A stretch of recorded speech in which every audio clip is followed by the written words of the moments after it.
Bismillahirrahmanirrahim. Assalamualaikum warahmatullahi wabarakatuh.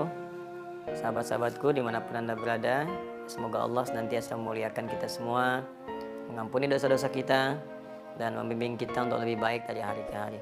Kita coba kembali untuk membahas pertanyaan-pertanyaan yang teman-teman sampaikan. Insyaallah mohon bersabar ya, barangkali ini butuh berapa hari ini setelah puasa, mungkin kalau sehari satu masih butuh waktu ya. Coba kita lihat yang ini nih. Apabila seorang wanita yang sudah pernah menikah lalu berpisah ya dan merencanakan menikah lagi, tapi dari pihak keluarga kurang merestui karena alasan jauh, akan tetapi tetap bersikukuh untuk menikah, apakah berdosa? Jazakallahu khair.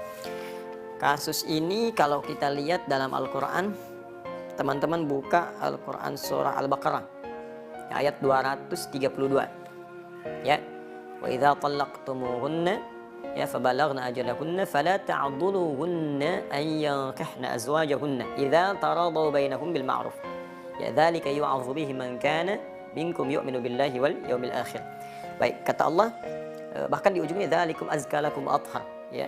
Nah, Allah menyampaikan jika seseorang laki-laki pernah mentalak perempuan ya, cerai di sini, suami istri bercerai. Nah, kemudian yang perempuan itu berniat ingin nikah lagi. Dia punya calon pengen nikah lagi, tapi bukan karena cerai ini karena faktor orang ketiga, bukan. Kalau itu minta cerai karena alasan orang lain, itu dosa hukumnya. Ingat, orang perempuan yang minta cerai bukan pada hal yang dibenarkan oleh agama, tidak dibenarkan secara syariat, maka diharamkan baginya mencium bau surga. Hati-hati ya, jadi perempuan-perempuan hati-hati. Kecuali kalau syarat satu dibenarkan ya. Kalau dari perempuan misalnya minta mengajukan khulu' karena perilaku laki-laki, misal mohon maaf dibuktikan secara sah meyakinkan menzalimi secara fisik ya, bisa menyebabkan misalnya fisik terluka, bisa mengancam kepada nyawa ya. Atau yang kedua bisa mengancam kepada iman, ada yang ke fisik ada kepada iman. Pada iman tuh dilarang sholat, disuruh minum minuman, disuruh mabuk, disuruh macam-macam yang buruk lah ya. Nah itu terancam itu dan tidak bisa dinasehati, tidak bisa difasilitasi, tidak bisa ditengahi, maka boleh mengajukan khulu namanya ya, untuk perpisahan. Nah, ada yang kedua kasus suami menceraikan istri karena alasan tertentu. Nah, kata Al-Quran, kalaupun kemudian terjadi perpisahan itu, lalu si perempuan mendapatkan calon yang dia lihat bisa menjadi imam yang baik ya, persyaratan kebaikan terpenuhi secara syar'i, maka nasihat Al-Quran fala ta'dhuluhunna, kata Allah, hei para wali, jangan persulit mereka untuk menikah ya, beri jalan. Nah, Al-Quran itu sangat indah, sangat sayang, karena tidak mudah status perempuan yang baru berpisah, apalagi di masyarakat disebut dengan nama tertentu, mendapatkan pasangan-pasangan yang bisa membimbing kembali, itu tidak mudah ya, tidak mudah. Karena itu Al-Quran begitu melihat peluang seperti itu, dicek dulu.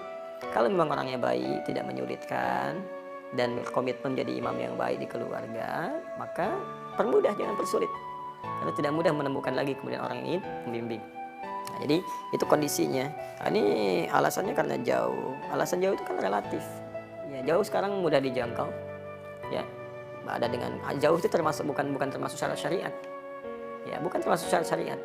Coba bayangkan, bukankah banyak juga sekarang orang bilang LDR, ya, masya Allah ada hubungan jarak jauh gitu. Nah, tapi mohon maaf, kalau kita lihat zaman-zaman dulu juga betapa banyak orang-orang menikah dan LDR itu sering terjadi. Bahkan dulu nggak ada gadget. Ya, nggak ada media sosial, nggak ada telepon sama sekali, kontaknya paling-paling kontak batin, terus datang kemudian hari ya. Bukankah Nabi Ibrahim pernah terpisah jauh ya, tapi bukan alasan. Kalau ada komitmen untuk datang, beliau di Palestina, Sayyidah Hajar dengan Ismail kemudian di Mekah, bisa ditengok, datang ditengok, dilihat kan perkembangan dan sebagainya. Ini komunikasi sekarang banyak, jadi pastikan bahwa suami itu amanah ya, kemudian juga bisa memberikan nafkah yang cukup, sifatnya terpercaya ya, kemudian juga bisa melindungi, memberikan kasih sayang. Kalau itu terpenuhi, maka keluarga memudahkan. Saya kira begini, ini yang bertanya, kalau ini akhwatnya, jelaskan ke keluarga dengan baik, jangan berkonflik, jelaskan dan berikan keyakinan. Karena boleh jadi keluarga itu menolak bukan karena tidak menginginkan, boleh jadi dalam konteks ini ingin melindungi. Kadang-kadang kasih sayang itu kalau tidak dikomunikasikan dengan baik ya, jadi salah paham pada ujungnya dan salah penilaian.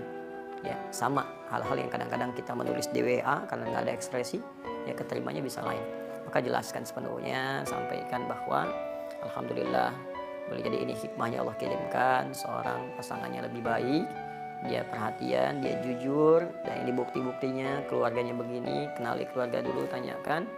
Nah, kalau memang baik mohon ridhonya. Ya kalau ada yang kurang mohon tunjukkan supaya kami perbaiki sebelum menuju ke pernikahan, itu lebih bagus. Ya, jadi daripada merajut konflik gitu yang tidak dibenarkan. Lagi sekarang bulan Ramadan ya, kalau ini kemudian kita ingin sampaikan. Saya kira itu teman-teman, cukup dulu ya. Demikian saya kira, semoga bermanfaat. Jika ada yang benar, itu pasti dari Allah dan Rasulnya sebagai petunjuk untuk membuat kita lebih baik. Tapi kalau ada yang salah, itu mutlak kesalahan saya pribadi. Ya, sudah capek kalau digali ya pasti akan ketemu salah saya. Cukup dikoreksi, nanti saya betulkan, kemudian ambil pendapat ustaz lain yang lebih baik. Ya, itu akan lebih mulia, lebih objektif, dan insya Allah bernilai baik insya Allah subhanahu wa ta'ala. Subhanakallahumma wa bihamdika asyhadu an la ilaha illa anta astaghfiruka wa atubu ilaik wa akhiru da'wana alhamdulillahi rabbil alamin. Allahu minkum al hidayat. Assalamualaikum warahmatullahi wabarakatuh.